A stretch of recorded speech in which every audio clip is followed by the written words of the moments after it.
East Lakes and he turned you into a Rabbitoh? Yeah, all my father's family were East Lakes or Mascot people, and they were always Rabbitoh supporters. I grew up in Matraville, and that fell under the South Sydney banner.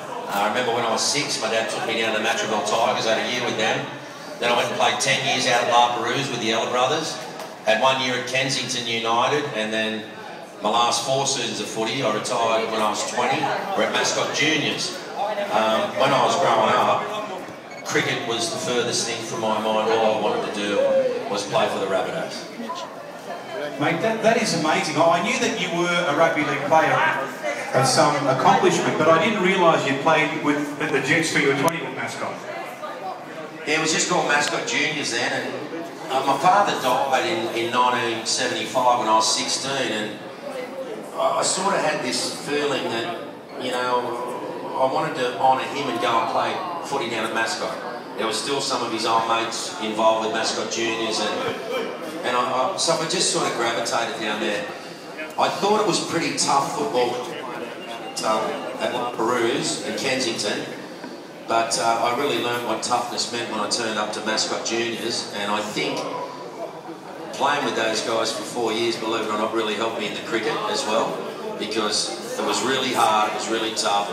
If there was a blue on, it was all in. If you didn't run in, mate, you might as well leave the club, basically. And I sort of took that, not that you're gluing on the cricket field, but I took that sort of never say die, Mascot sort of thing into cricket with me, and I think it really helped me, you know. I didn't like giving up. I liked to be there at the end of the day when I was bowling, and I think it all came from there.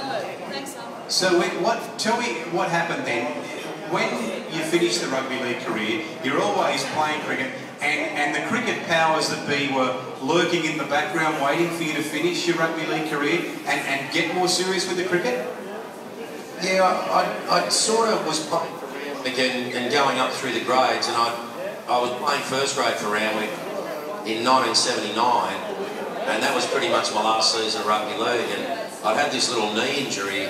And I went to see an orthopaedic surgeon, and the guy said I'd give rugby league away because your knee won't last, but if I was you, I'd play cricket.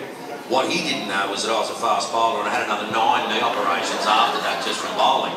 So he was a bit undergunned, that bloke, and I don't think he knew what he was saying, but it's worked out for me. I mean, like, you know, to play first grade for Randwick was a real shock for me. To get into the New South Wales team and play for 15 years was just an incredible dream. But you know, add on top of that, played a dozen test matches in 41 days. I mean, I just couldn't believe that it all happened to me when really my dream was to play for the Rabbitohs. So the cricket thing I'm really proud of, but I've never lost, you know, look, I've got to be honest with you, when I'm with blokes like Bobby McCarthy, being born in 1959, when Souths had that run at the end of the 60s into the early 70s, when Macca was playing and Souths were just unbelievable. Their whole forward pack was the test pack. And I was 10, 11, 12, that was very impressionable, and that's what I wanted to do. And I've never lost my focus on this club. The club made me a life member for the work that I did during the fight back and when we got back in. And, you know, that was one of the most humblest days of my life. I mean, if my old man had been alive then to see me get life membership of the Rabbitohs, I mean, I remember driving from Redfern Town Hall that day, and I took my mum to see me get presented with this life membership, and we got in the car to leave, and I looked at her and we both went, we just burst out crying because it was a very emotional thing, and to be made a life member of anything. I'm a life member of Randwick Petersham Cricket Club and Cricket New South Wales as well, but to be a life member of the Rabbitohs, man, is very, very special. Beautifully said, ladies and gentlemen, a life member. No, well, I don't think anyone will forget the work you did put in and some of the knuckleheads you had to put up with at that time, but we won't go down that road. What's been tougher, mate, being a professional sportsman or the father of triplets?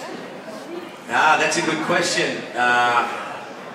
Gee, Anthony, look, to answer that question, on the day they were born, a mate of mine rang up and said, you've got to be the only fast bowler to get a hat-trick with 2 balls. And I said, I'm going to steal that line off you, mate, and they're nearly 18, and I'm still spraying that line, getting a laugh. That without doubt, the night that the triplets were born, I have a son, Fergus, and a daughter, Juliet, and a daughter, Madeline. They're 18 this year in June. I can't believe that. They're driving. On June the 7th, I can bring them in here, and they're old enough to go up the bar and get a beer. I mean, it's just bizarre. But it was very busy the first couple of years. In fact, I can't remember too much about it. They were indoctrinated as Rabbitohs supporters on day one. They had Rabbitohs neck scarves and beanies about 1 week into their life. And my son's a tragic. He goes out to most games with his mates and watches the game. But yeah, the triplets, it's been a wonderful journey, and the cricket's been a wonderful journey. Sydney weekend of the show I do, I've done that for 18 years. That's been an amazing journey. Being involved with the Rabbitohs has been an amazing journey. Mate, I've just had a blessed life, and so appreciative of all the things that I've been able to, you know, who would have thought as a young kid going to watch the Souths on the Paddington Hill at the SCG that one day I would become a life member of that club. I mean, I've just been so blessed, mate. The triplets